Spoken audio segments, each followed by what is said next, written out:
So, I'm in Portugal for a month of remote working. Obviously, I can't bring with me a pair of speakers, amplifier, DAC, streamer, all that kind of nonsense, or even a desktop headphone amplifier.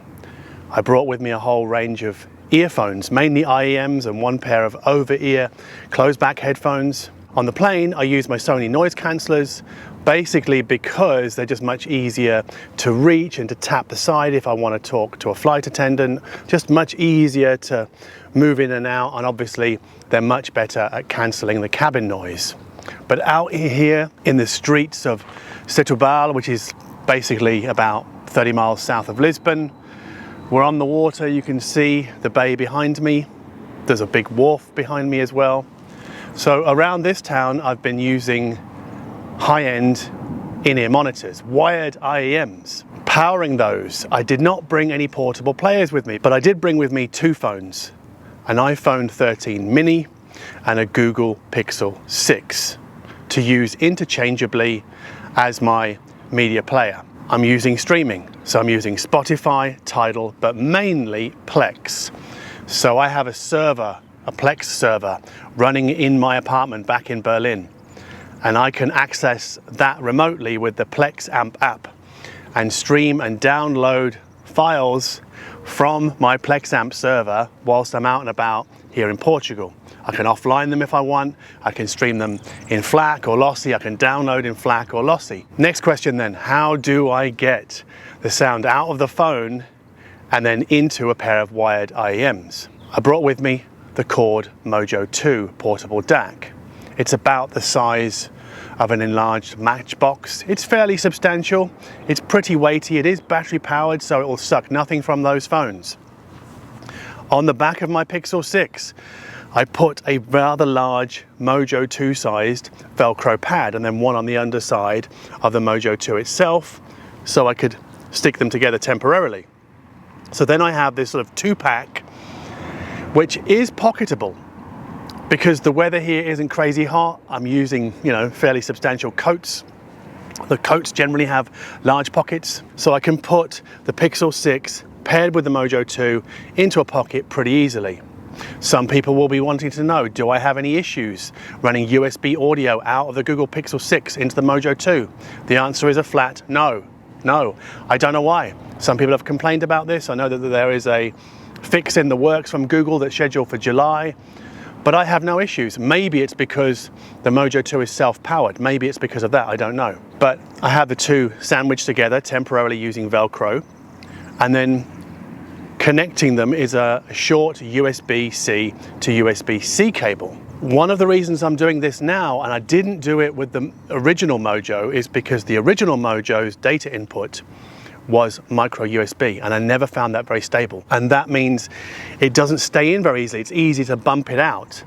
But now going USB-C out of the Google Pixel 6 and then USB-C into the Chord Mojo 2, I get a very stable hardwired connection. And then obviously I connect my wired IEMs to the Mojo 2. The sun's coming out. It's the worst thing for filming. It's just it'll just blow out the background or maybe the edge of my face. Now, some of you might be wondering why I'm not still using the LG V40 or V30. And that's a simple answer, the camera. The camera's looking pretty long in the tooth. It's nowhere near as good as the one in the Google Pixel 6 or the one in the iPhone 13 mini. So I upgrade my phones basically to make sure that I've got a decent camera with me everywhere I go. Now, the Pixel 6, I think, is still too bulky with the Mojo 2 as a pairing to put in pockets long term. Ideally, I want to move the Mojo 2 over to the iPhone 13 mini. The other thing about the Google Pixel 6 paired with the Mojo 2 is that idealists will be troubled by Android's resampling of all audio to 48 kilohertz that comes out of the USB socket, which you can't really get around unless you use USB Audio Player Pro, but I don't want to use that. I want to use Plexamp, Tidal, Spotify. I want to offline them all. You can't offline content inside USB Audio Player Pro. So eventually I want to have the Mojo 2 piggybacking on the iPhone 13 mini, because the iPhone doesn't resample audio. It is bit perfect out of the lightning socket. So idealists will be happy about that. Personally, I think the DAC has much more of an audible impact than any kind of data resampling going on inside the phone.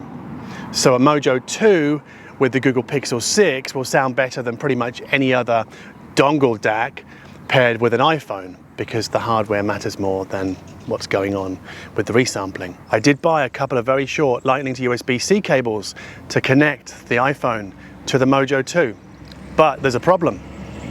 Those cables are not OTG cables, they don't transfer data. At the moment, I'm having to use the Lightning adapter and then a USB-C to USB-A adapter, and then the short USB-C to USB-C interlink cable that I'm using with my Pixel 6. And that's not ideal. That's just a crazy way to go with cables. I'm never a fan of having a huge loop of cables on the end of my portable audio system. But a patron emailed me saying, hey John, check out this cable. It's exactly what I need for this situation. It's Lightning to USB-C, but it's OTG, which means it transfers audio data, so I won't need any other dongles. So I've already ordered one of those. I think it's on its way to my home in Berlin as we speak. So that will be hopefully where I land with the Mojo 2 Velcro to the back of the iPhone 13 mini. It's a much smaller package. It still won't fit in a pocket in the summer when I don't have a coat with me, but for most of the year, it'll be pretty good. So why would I go to the trouble of sticking a Mojo 2 to the back of a phone? And the answer lies in the Mojo 2 sound quality, because it's highly transparent, it's punchy, it's exceptionally detailed.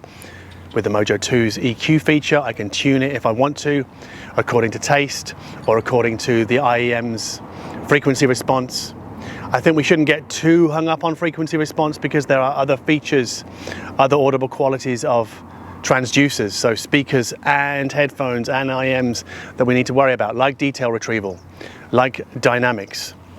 But I think the boat agrees with me. But the Mojo 2 sound quality, for me, is easily the equal of the Astel & Kern portable player that I left back in Berlin. Easily, that's their flagship SP2000. They are different in their presentation. I think the Astel & Kern's a little bit more laid back, whereas the Mojo 2 is a little bit more caffeinated. It has a bit more pep. But when it comes to the iBasso DX300 versus the Mojo 2, there's really no contest.